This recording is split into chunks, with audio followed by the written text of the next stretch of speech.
축구팬 여러분 안녕하십니까? 시즌 결산을 계속해서 진행하고 있습니다. 이제는 조금 하위권으로 내려오게 됐는데요.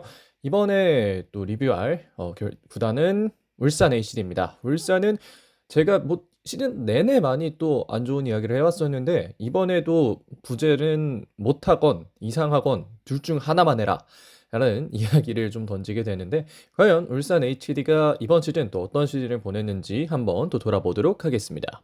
우선 울산 HD가 이번 시즌에 기록한 또 시즌 결과들을 한번 먼저 돌아보도록 하겠습니다. 노상래 감독 지도 하에 또 울산 HD가 시즌을 마무리하게 됐고요. 김영권 선수가 계속해서 주장을 맡았습니다. 2025년 K리그 1에서는 11승 11무 16패, 승점 44점에 득실차 -8, 최종 순위 9위, 12위와는 승점 2점 차를 기록하면서 참 대단한 성적을 거뒀던 울산 HD인데요.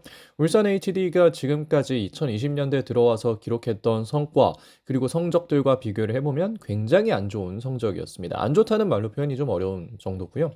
그리고 컵 대회 결과를 보면 24-25 아시아 챔피언스리그 엘리트에서는 조별리그에서 이제 탈락을 하게 됐고 2025-26 아시아 챔피언스리그 엘리트는 현재 두 경기를 남겨둔 상황에서 동아시아 권역 8위에 위치해 있습니다. 이 순위를 유지한다면 토너먼트에 가겠지만 유지하지 못한다면 또 떨어지게 될 그런 상황이라고 볼 수 있겠고요.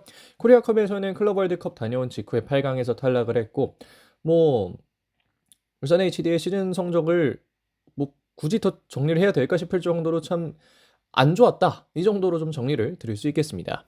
이어서 울산 HD 이번 시즌 선수단 기록을 보도록 하겠습니다. 먼저 출전 시간 기준 베스트 11을 보겠는데요. 4-3-3입니다. 조현우 키퍼를 비롯해서 박민서, 김영권, 서명권, 강상우의 백포라인, 그리고 중원에는 고승범, 이진현, 보야니치, 3톱은 루빅손, 엄원상, 에릭 선수였고요. 1000분대에 들어있는 선수가 베스트 11에 들어와 있다는 거, 팀이 많은 로테이션을 돌렸다는 뜻도 될 수 있지만 명확한 주전을 찾지 못했다는 뜻도 될 수 있겠습니다. 최다 출전은 3764분의 조현우 선수, 그리고 최다 득점은 11골을 기록했던 에릭 선수, 최다 도움은 8개의 도움을 기록했던 엄원상 선수였습니다. 이번 시즌 울산에서 좋았던 선수를 뽑으라고 하면 좀 뽑기 어려운데요. 그나마 좀 괜찮았던 선수를 이야기하자면 조현우 선수입니다. 사실 K리그에서 가장 많은 실점을 기록한 골키퍼이지만 조현우 선수였기에 그 정도 실점을 했다고 저는 늘 말씀을 드리고 있고요.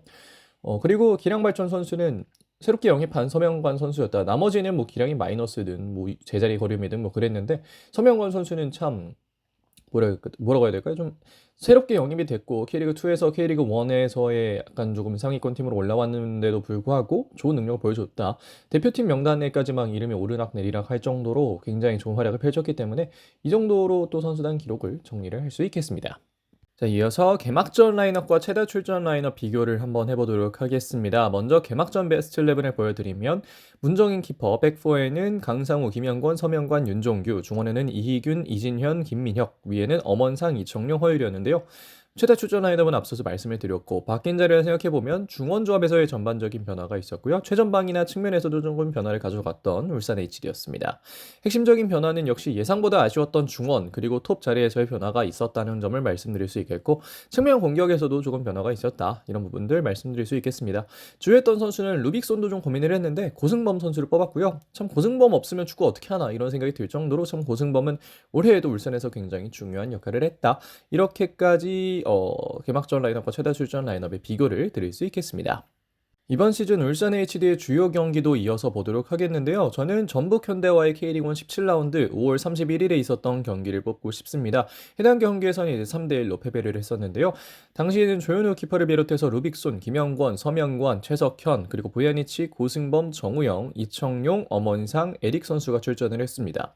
이 경기 3대1로 패배했다고 말씀을 드렸는데 이 경기가 저는 전반적인 개판의 시작이었다고 생각을 합니다. 이 경기를 시작으로 5연패를 기록했고요. 10경기 무승을 기록했습니다. 물론 그 사이에 클럽 월드컵이 끼어 있다는 점을 고려하지 않을 수는 없겠습니다만 뭐 어쨌든 적당히 못했어야죠. 더비 경기에 무력함에서 이 아쉬운 시작들이 있었다고 생각을 하고요.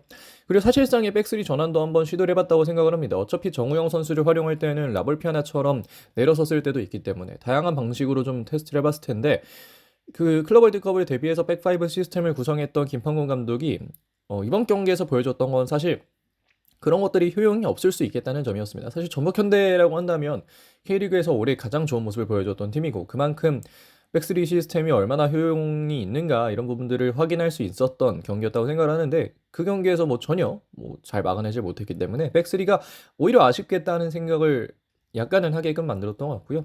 그리고 이 패배를 했고 그다음에 이제 승리를 했던 게 신태용 감독이 승리를 했습니다. 이게 김판곤 감독은 승리가 없었고 8월 초까지 한 번도 승리한 적이 없었는데 신태용 감독이 제주전에 승리를 했고 사실 그 이후에도 뭐 승리가 많지는 않았어서 울산 같은 경우에는 이 경기를 시작으로 참 많은 게 무너졌다. 이렇게 좀 정리를 드릴 수 있겠습니다.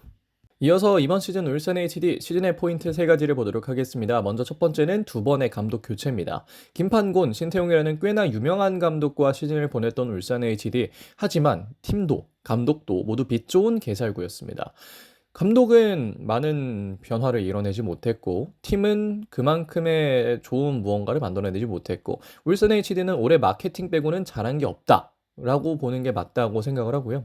거기에 더해서 선수단도 꽤나 문제가 있었습니다. 감독의 지시만큼이나 중요한 건 결국 선수단의 경기를 향한 의지라는 생각을 하는데 시즌 내내 말해왔듯이 하기 싫으면 못 뛰겠다고 말을 하는 게 낫습니다. 울산 같은 구단이 사실 어떻게 보면 또 대한민국에서 좀 축구 잘하는 선수들이 많이 모여있는 팀이 또 울산이잖아요.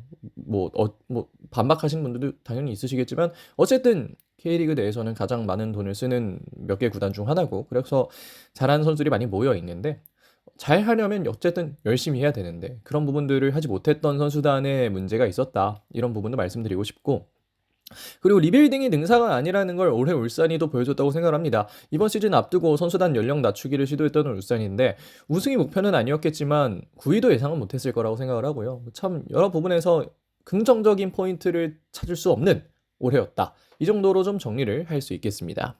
이어서 이 향후 시즌의 중점을 좀 보도록 하겠는데요. 일단 첫 번째, 빠른 감독의 선임이 필수입니다. 감독을 빠르게 선임해야 뭐든 할 수가 있는 상황에 울산 H가 좀 놓여 있는데 하루하루 놓치는 선수만 사실 늘어나고 있습니다. 그래서 더욱 빠른 선임이 필요하고 지금 FA로 풀리는 선수들 그리고 영입이 가능한 선수들 이런 선수들도 있고 본인 팀의 지금 울산의 선수들도 좀 정리가 필요한 부분이 있는데 이런 부분들을 좀 교통 정리를 잘 하려면 빠르게 감독을 선임하는 게 무엇보다도 필요하다 이런 식으로 얘기를 드리고 싶고 이 영상이 올라간 시점에서도 울산이 감독을 선임했을 거라는 확신을 전혀 할 수가 없기 때문에 울산은 이런 부분 꼭 해야 된다는 말씀 드리고 싶고요.